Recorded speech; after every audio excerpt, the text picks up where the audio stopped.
મહત્વના સમાચાર સરકારના 2 વર્ષ અંગેની પોસ્ટ મુદ્દે કલેક્ટરનો પત્ર પોસ્ટ નહીં કરી હોય તો ખુલાસો આપવો પડશે।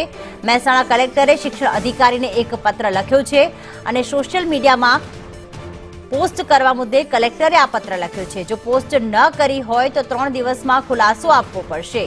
પોસ્ટ કરી હોય તો તે અંગે વિગત આપવાની રહેશે।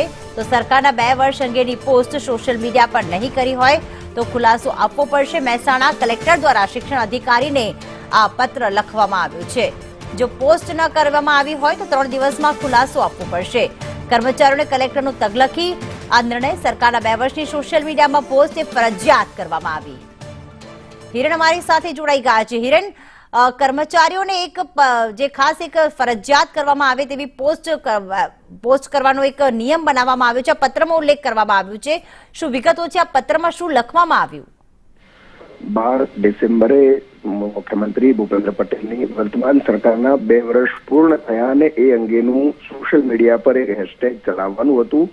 એના માટેની માહિતી સરકારી કર્મચારીઓને આપવામાં આવી હતી અને એ પોસ્ટ જેમણે નથી કરી એવા કર્મચારીઓએ 3 દિવસની અંદર ખુલાસો આપવો પડશે કે કયા કારણોસર એ પોસ્ટ નથી કરી।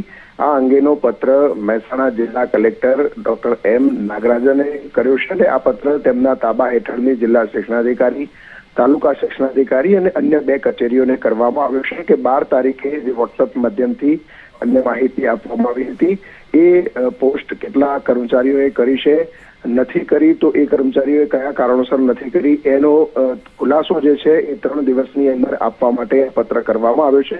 સ્વાભાવિક રીતે સરકારી કર્મચારીઓએ જે કામગીરી કરવાની હોય છે એ ઉપરાંત વધારાની કામ અને એ પણ સોશિયલ મીડિયાના માધ્યમથી કરી છે કે કેમ એ અંગેનો ખુલાસો પૂછવામાં આવ્યો છે। સરકારી કર્મચારીઓમાં પણ ક્યાંક નારાજગી છે કે આ પ્રકારની જો હુકમી કેમ।